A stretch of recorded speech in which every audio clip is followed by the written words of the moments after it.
Every secret leaves a footprint. Sometimes it's just bigger than you expected.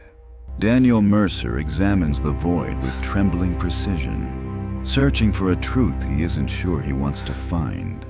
With a steady hand, he secures the dark earth, capturing a piece of the mystery within a sterile plastic grave. The trail leads back to the raw iron and mud of Mercer Industries, where secrets are buried under steel.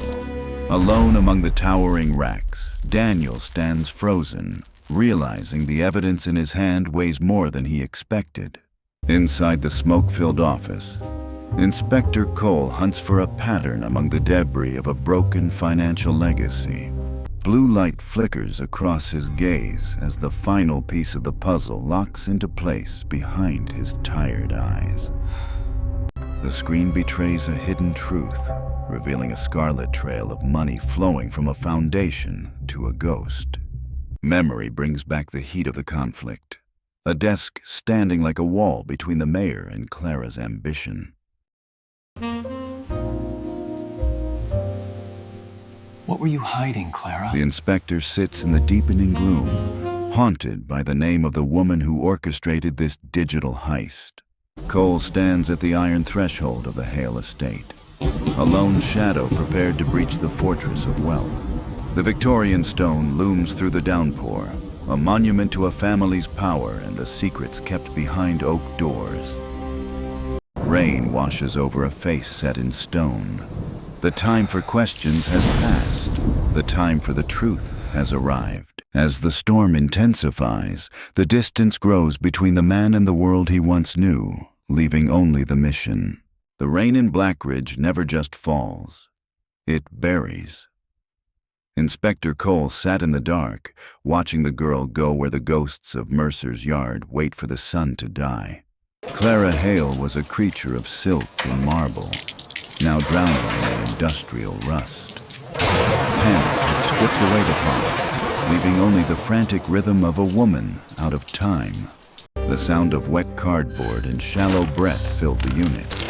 She wasn't digging for gold. She was clawing at the dirt of a secret that refused to stay in its grave. Cole became part of the cold concrete. He watched her through the downpour, a predator waiting for the exact moment the prey realizes there is nowhere left to run. Red and blue light bled into the mist. As the inspector stepped from the shadows, the storm seemed to hold its breath. The trap hadn't just closed, it had disappeared. As the inspector stepped from the shadows, the storm seemed to hold its breath. The trap hadn't just closed, it had disappeared. In that light, her well-manicured life finally splintered. The silence between them was a heavy, suffocating thing, louder than the sirens wailing in the distance. A flash of orange heat in a cold office, a single second of terror that rewrote a family's history in lead and blood. Some memories are too loud to ever be silent. Dawn broke over the Hale mansion with a cruel, golden indifference. The storm had passed, but the air remained heavy, as if the house itself was finally surrendering its ghosts. Cole looked back one last time. The paperwork would call it justice, but he knew better. In Blackridge, the shadows never truly disappear. They just wait for the light to fail.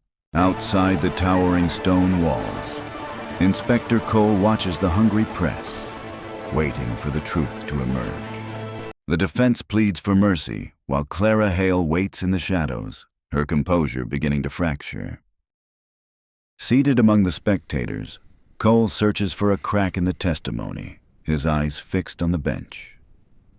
A heavy silence fills the chamber as Daniel Mercer takes the stand, his expression a mask of calm. In the cold light of the window, a single forgotten detail brings a chilling realization to the investigator. The weight of the case follows Inspector Cole as he is called forward to face the final judgment. All eyes turn to the glowing screen as grainy footage reveals a dark secret on the Hale driveway. Late into the night, Cole sits alone, piecing together the financial trails and hidden records of a crime. As she is led away in steel cuffs, Clara's defiant gaze meets Cole's steel blue eyes one last time. The sun sets over the quiet river, leaving Cole alone with the heavy cost of a case finally closed.